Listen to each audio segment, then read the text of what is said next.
My last video, Why Gen X is Quietly Done with Work, at the time I'm recording this video, has hit over 110,000 views. That's amazing, and I'm incredibly thankful to everyone that watched it.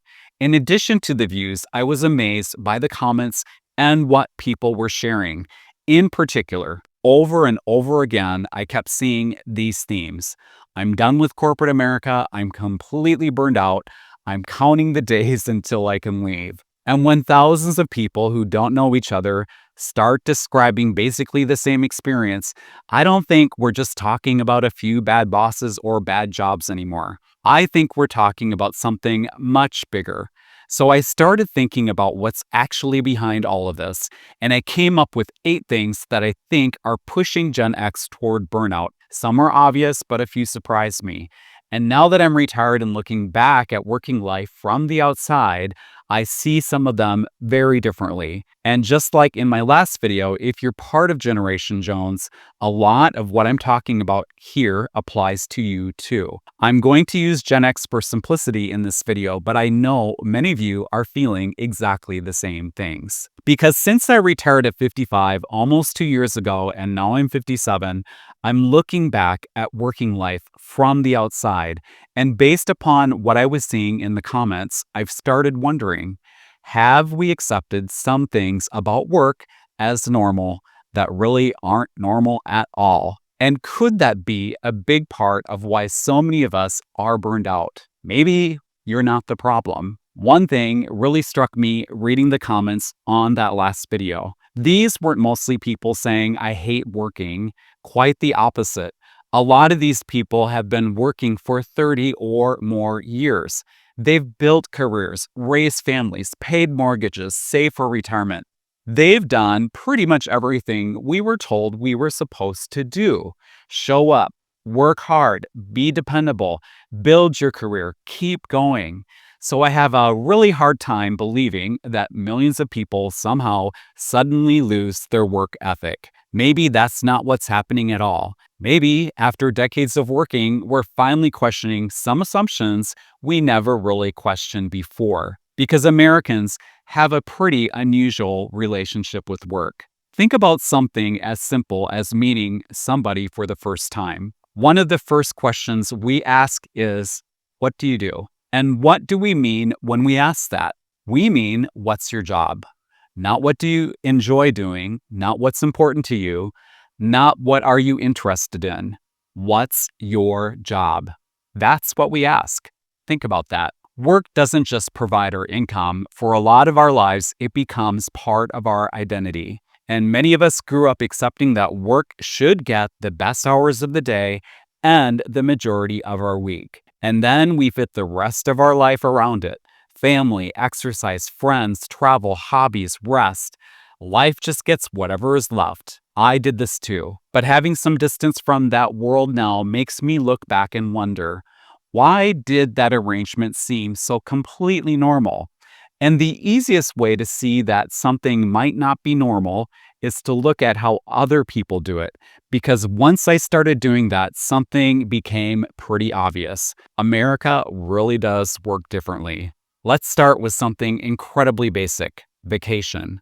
There is no federal law requiring private employers in the United States to provide paid vacation. Whether you get it and how much you get is generally something your employer decides. Compare that with the European Union, where workers are entitled to at least 4 weeks of paid annual leave. 4 weeks.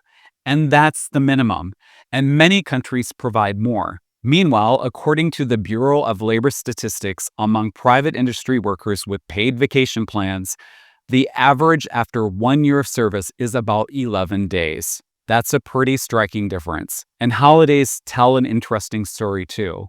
My wife is Japanese, and Japan certainly isn't known for having some incredibly relaxed work culture. It's quite the opposite. But I've always been struck by how many holidays they seem to have. So I looked it up. Japan actually has 16 national holidays established by law. And in 2026, 2 additional statutory holiday dates bring the total in Japan to 18 official holiday dates. The United States has 11 federal holidays. Now, that doesn't mean every private sector worker in Japan gets all 18 days off, just as a US federal holiday doesn't mean every American gets all those days off. And what interests me isn't whether Japan gets an A grade and America gets a C. That's not the point. The interesting part is what we built into the system by default. In many other countries, significant time away from work is treated almost like a normal boundary around working life. Here, much of it is treated as a benefit your employer may or may not provide. That's a fundamentally different starting point. Here's another interesting comparison. U.S. private industry workers who receive paid holidays average only about 8 a year. 8 out of 365 days. That really puts things into perspective. In many other countries, substantial time away from work is simply built into the system. And we've lived with that arrangement for so long that I don't think most of us even question it. And the amount of time off and work-life balance isn't the only thing. Something else happened during Gen X's working life that made the boundary between work and life even harder to see. Technology made work follow us home. If you're Gen X, think about what leaving work meant when we started our careers. At the end of the workday, you left. You just left. There wasn't a smartphone in your pocket. There wasn't Teams. There wasn't an inbox following you around the house. For most people, if somebody from work wanted something from you at 9 o'clock at night, getting a hold of you took effort. Now, your boss can email you while you're making dinner. You can answer a Teams message sitting on your couch. You can check something really quick on a Sunday afternoon. You can take a work call while you're supposedly on vacation, which to me is super crazy that people get interrupted while they're on vacation, but I know it happens. And every one of those things seem small. 5 minutes here, 10 minutes there, just one email, just one quick call. But I don't think the real cost is just the minutes. It's the mental space. Work is never completely gone. We were told technology was going to make us more productive, and it absolutely did. But somewhere along the way, productivity didn't necessarily buy us more free time. It often just made it possible to work from more places at more times of the day. That's quite a deal when you think about it. We got the smartphone, but work got 24-hour access to us. And while technology was allowing work to spread outside the office, something else was happening inside the office. A lot of you described this one in the comments too. That familiar corporate philosophy, do more with less. I can't tell you how many variations of this I saw in the comments. Someone leaves, they're not replaced. There's a reorganization, then another reorganization. Responsibilities get redistributed, goals increase, metrics multiply, meetings multiply, and somehow becoming more efficient almost never results in everybody getting Friday afternoon off. Funny how that works. Usually it means fewer people are expected to accomplish more. And if you've been around long enough, you've probably watched this cycle happen more than once. There's always a new initiative, a new strategy, a new organizational structure, a new set of priorities. Everything changes, except somehow the workload doesn't get smaller. And I think this helps explain why burnout feels different from simply being tired. If you're tired, some rest can make you feel better. But what happens when you take a week off, come back, open your inbox, and walk right back into the exact same system that exhausted you? Eventually, the question changes. You stop asking, how do I make this job better? And start asking, how soon can I afford to get out? That's a very different question. But people of every generation deal with difficult jobs and burnout.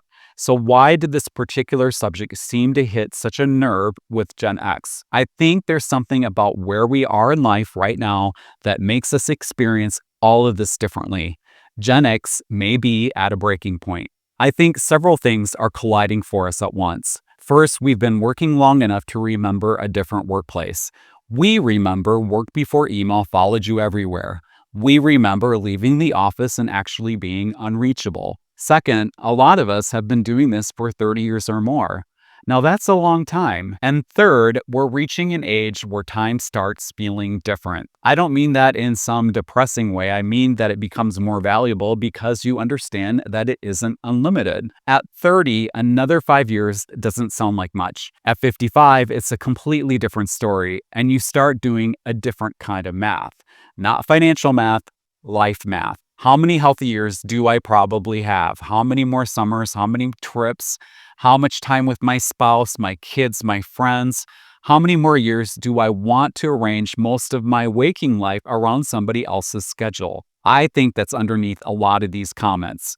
People aren't necessarily saying, I never want to do anything productive again. They're saying, I don't want work controlling this much of my life anymore. Those are two very different things, and I don't think I fully understood that distinction myself until I actually stepped away in retirement, because retirement changed how I see work. One of the biggest surprises after I retired at 55 was realizing how much space work had occupied even when I technically wasn't working.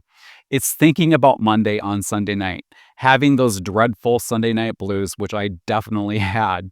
It's the problem you're turning over in your head while making dinner. It's wondering how tomorrow's meeting is going to go. It's checking the email. It's knowing there's something you need to deal with first thing in the morning. None of those things show up when you calculate how many hours you work that week, but they're there. And then when I retired, they suddenly weren't. That's when I realized something I really hadn't understood before retirement. I didn't necessarily want to stop working. I wanted work to stop owning my time. That's a big difference, because look at my life now. I'm making this video, but I have other things I do too. I have projects I'm working on at home. I have goals. I'm busy, sometimes probably busier than I intended to be in retirement, but it feels completely different because I decide what I'm doing. If I want to work on something today, I can. If I don't, I don't. If I want to travel, I can. If I want to spend time with my family, exercise, work in the garden, or do absolutely nothing for a while, I can do that too. Nobody needs an explanation from me. Nobody needs to approve PTO. Nobody is waiting for me to get back online.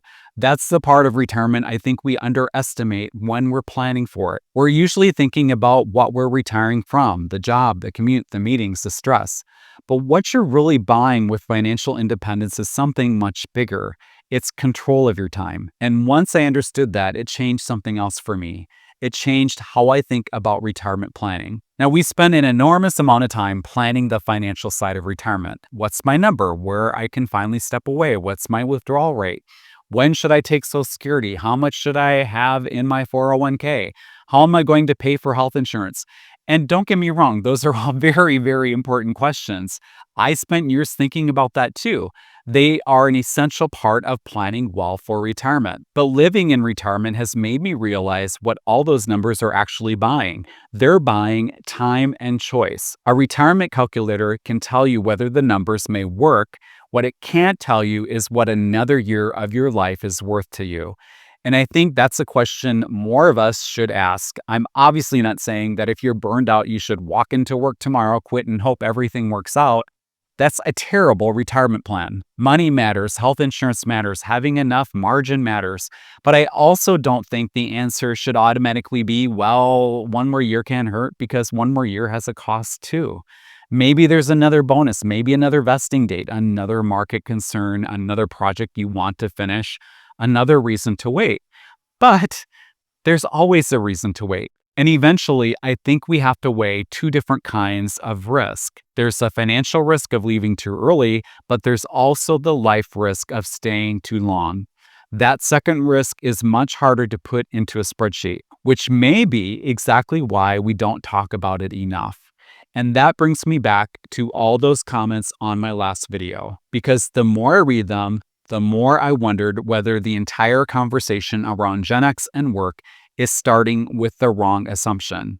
Maybe we've been asking the wrong question. Maybe the question isn't, why doesn't Gen X want to work anymore? Maybe the better question is, why have we created a working culture that so many people can't wait to escape from? Because the people I heard from definitely did not sound lazy. They sounded tired. They sounded frustrated. And mostly, they sounded like people who had already given work plenty. 30 years, 35 years, sometimes 40 years. And now they're looking at the time they have left and reassessing the deal. That's what I think we're seeing. Maybe Gen X isn't rejecting work. Maybe we're rejecting the claim that work should continue getting first claim on our lives simply because that's the way we've always done it. It's not necessarily that all people hate work now. That's not it at all. Work allows us to create, learn, and contribute. But what changes when you retire is who controls it. And maybe that's the insight underneath this whole conversation. We don't necessarily want a life without work. We just want a life where work knows its place because work can be meaningful, it can provide purpose, it can challenge us, it can connect us with other people, but it is still only one part of our lives. And somewhere along the way, I think we allowed that one part to take up an awful lot of room. So when millions of Gen Xers and plenty of Generation Jones too reach this stage of life and start saying enough, maybe we shouldn't immediately assume something is wrong with them.